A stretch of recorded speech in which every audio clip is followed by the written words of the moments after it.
अक्सर कई बच्चों को ये दिक्कत होती है कि सर हमारा पढ़ने का मन नहीं है, फिर भी हमें पढ़ना पड़ता है।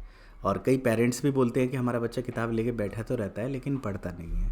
तो ये बात जो है सीधा बच्चों से है। मेरे दोस्त, आपका मन हो या ना हो, आपको पढ़ना तो पड़ेगा, क्योंकि हमारा सामाजिक स्तर जो है पढ़ने लिखने वाले लोगों का वो ऐसा ही है। तो आप लोगों को एक सलाह ये है, अगर आप लोग समय दे रहे हैं, एफर्ट दे रहे हैं, चीज़ों पर खर्चा कर रहे हैं या सीख रहे हैं, या कोई चीज़ आपको ईज़िली अवेलेबल हो रही है, तो मेरे भाई उस टाइम का सही से इस्तेमाल कर लो और उस टाइम में अपनी एनर्जी दे ही दो।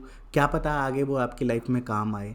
अगर एक ऐसी चीज़ है जो पूरी दुनिया कर रही है, पूरी दुनिया सीख रही है, पूरी दुनिया उससे जुड़ी हुई है, अब पूरी दुनिया में उससे कुछ करके लोग सीख रहे हैं, तो वो यकीनन कहीं ना कहीं काम आएगी।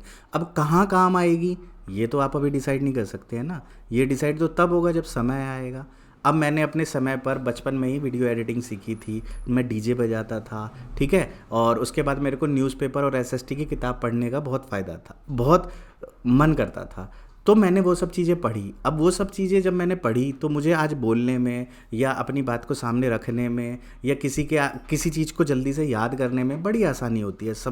बड़ी आसानी से मैं उन चीज़ों को कर लेता हूँ। तो ये फ़ायदा मेरे को किस चीज़ का हुआ, जो मैंने बचपन में किया था। अगर मैंने बचपन में उसमें फोकस ना किया होता, एसएसटी की किताबें नहीं पढ़ी होती या न्यूज़पेपर नहीं पढ़ता, न्यूज़ के पॉलिटिकल चीज़ों को नहीं समझता, तो शायद आज मैं इतना कुछ नहीं कर पाता या इतनी वीडियोज़ या इतने सब्सक्राइबर्स तक नहीं पहुँच पाता।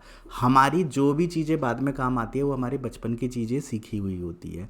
जब हम समय रहते कई सारी चीज़ें सीखते हैं तो वो छोटी छोटी चीज़ें हमारे किसी एक चीज़ का हिस्सा होती है जब हम बड़े हो जाते हैं। आज मैं इस लेवल पर, मेरे 3 चैनल है, तीनों पर लाखों सब्सक्राइबर्स हैं, तो इनके पीछे किस चीज़ का है, जो मैंने कहीं ना कहीं बचपन में चीज़ें करी थी, उन चीज़ों का फ़ायदा मुझे अब हो रहा है।